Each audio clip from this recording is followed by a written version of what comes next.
ஆதி என்னும் பராபரையே அன்பான மனோன்மணியே ஜோதி எனும் பஞ்சகத்தாலே சொற்பெரிய கரிமுகனே தீர்த்து நீக்கும் கந்தவளே திருத்துகின்ற குருநாதர்களே 18 சித்தர்களே பண்பான பரமசிவமே ஓதியே ஜோதிடங்கள் உரைப்பதற்கு நாரவிந்து வடிவாக நல்ல துணை ஆவீரே. உலகத்தில் உள்ள தமிழ் பேசும் அனைத்து நல் உள்ளங்களுக்கும் மற்றும் ஜோதிட சான்றோர்களுக்கும் மூத்தோர்களுக்கும் ஆர்வலர்களுக்கும் மற்றும் இந்த காணொலியை காணும் உங்களுக்கும் ஆஸ்வாதின் இனிய நல் வணக்கங்கள்.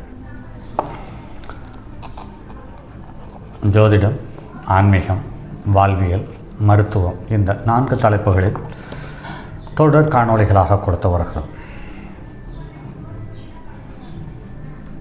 அந்த வகையில் இன்று ஜோதிடத்தில் மற்றும் ஒரு பதிவு.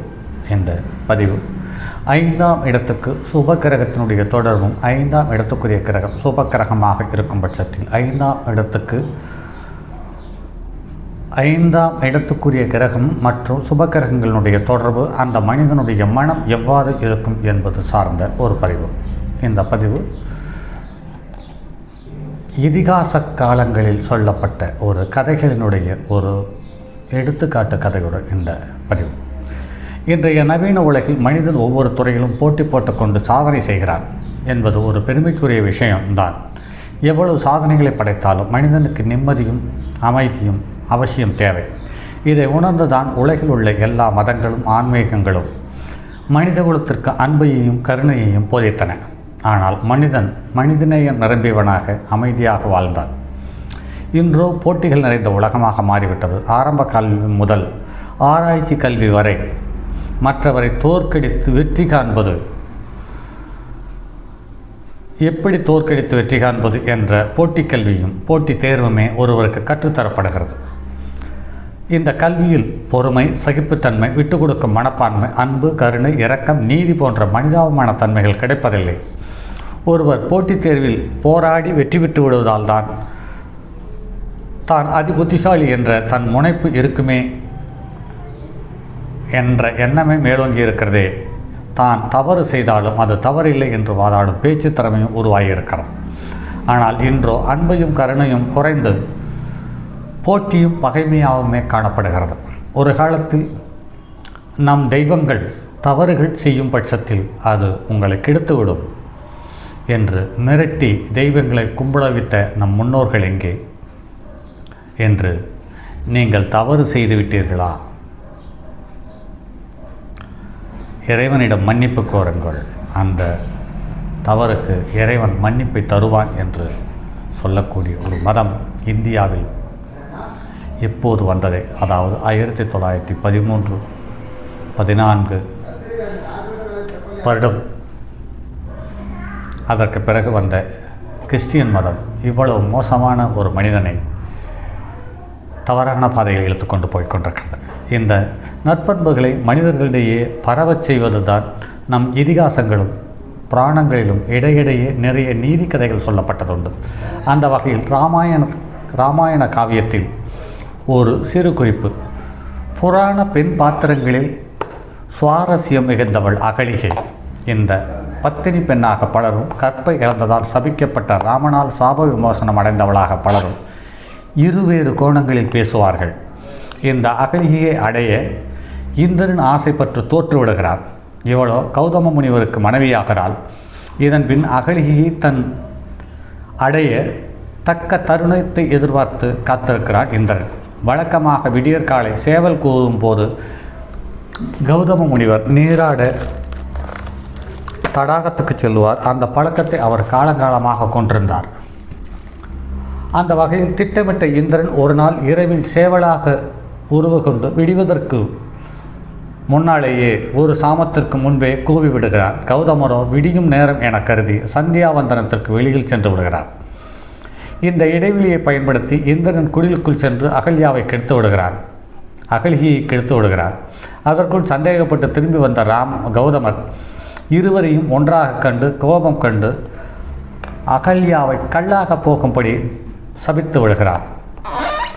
உங்களைப் போலவே நானும் மறந்து ஏமாந்து விட்டேன் என்று கெஞ்சிய போதும் ஒரு நாள்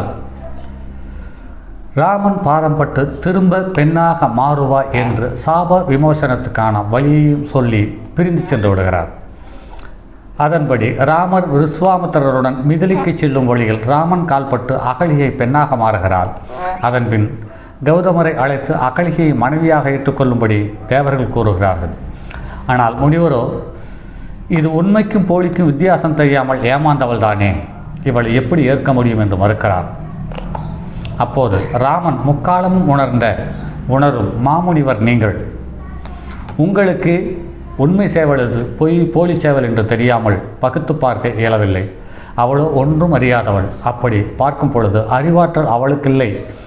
எனவே நீதான் மனதால் எண்ணி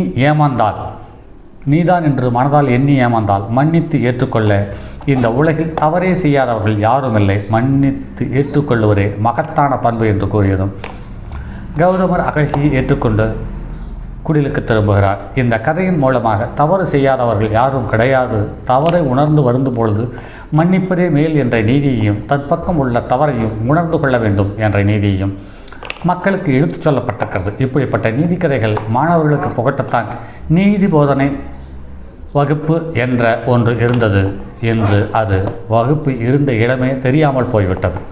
இப்படி நீதி கதைகளின் மூலம் மாணவர்களுக்கு பள்ளியிலேயே அன்பு, கருணை, இரக்கம், உதவி, மன்னிப்பின் மேன்மை போன்ற நற்குணங்களை வளர்த்தால் வருங்கால சமுதாயம் மனிதாபிமானமாக மாறும் என்று அரசியலார் அதிகாரம் உள்ளவர்கள் ஒரு நிமிடம் சிந்திப்பார்களா? ஆனாலும் கூட இந்த சமுதாயம் ஒரு மேம்பட்ட நிலையை அடையும் என்பதில் மாற்றுக்கருத்தில்லை. இந்த நற்குணங்களை ஒருவரின் ஜாதகத்தில் 5ஆம் இடத்தை கொண்டு தெளிவாக அறிய முடியும். ஒருவருக்கு 5ஆம் இடத்தில் நல்ல கிரகங்கள் இருந்தாலோ, 5ஆம் இடத்தை நல்ல கிரகங்கள் பார்த்தாலோ, 5ஆம் அதிபதி நல்ல நிலையில் இருந்தாலோ இயற்கையாக மனதை நல்ல எண்ணமும் அன்பும் கருணையும் ஏற்பட்டுவிடும். அவரை தான் தங்க மனசக்காரர் என்று சமுதாயம் அழைக்கிறது. இப்படி அமையாவிட்டால் பௌர்ணமி வழிபாடும் தப பயிற்சியும் மேற்கொள்ள இந்த பண்பு தானாக வருவதற்கான வாய்ப்புண்டு. இதை சமூக வளர்ச்சிக்கு நல்ல மனமாற்றமும் மனிதாபிமானமும் தேவை என்பதை அறிந்து ஊக்குவிப்போம். அதே சமயத்தில் இதை சுலபமாக கொண்டுவதற்கு உங்களுடைய சுவாசத்தை சமன்படுத்துங்கள். அதாவது சந்திர நாடி, சூரிய நாடி என்று அல்லது சந்திரக்கலை அல்லது சூரியக்கலை என்ற இந்த சுவாச நாசியின் வழியாக உள்ளே சென்று வெளியே வரக்கூடிய உங்களுடைய சுவாசக்கலையை கற்று உங்களுடைய சுவாசத்தை சமன்படுத்துவோமானால் உங்களுக்கு நல்லது எது கெட்டது என்று இயல்பாகவே உணரக்கூடிய தன்மை வந்துவிடும் என்பதை உணர்ந்துதான் இந்த உலகத்தில் உள்ள அனைத்து விதமான ஆன்மீகம் சம்பந்தப்பட்ட விஷயங்களும் கற்றுக் கொடுக்கப்படுகிறது. யோகா என்ற ஒரு ஒற்றை வார்த்தையின் பெயரால் இந்த யோகங்கள் உங்களுக்குள் கிடைக்கும் பட்சத்தில் அது 5ஆம் இடத்துக்குரிய கிரகமோ 5ஆம் இடத்துக்கு சம்பந்தப்பட்ட கிரகமோ நல்ல நிலையில் வரும் பொழுது உங்களுக்கு அதற்கான யோகமும் அதற்கான வாய்ப்பும் அமைந்து விடுகிறது என்பதை கூறி மற்றும் அடுத்ததொரு பதிவில் சந்திப்போம். அதுவரை உங்களிடமிருந்து விடைபெறுவது உங்கள் அன்பு நண்பன் எம் ராஜரத்தினம். தங்கமான் மழுவோடேந்தி தன்மதி தலையில் கொண்டோன் மங்கையர் பதிக்கச் சொன்ன மாமொழி ஜோதிடத்தை இங்கு யாம் உரைப்பதற்கோ இமை என்னும் பிள்ளை வராமல் காக்க செங்கன் மால்மருகன் யானைச்சரர் பதம் காப்பதாமே.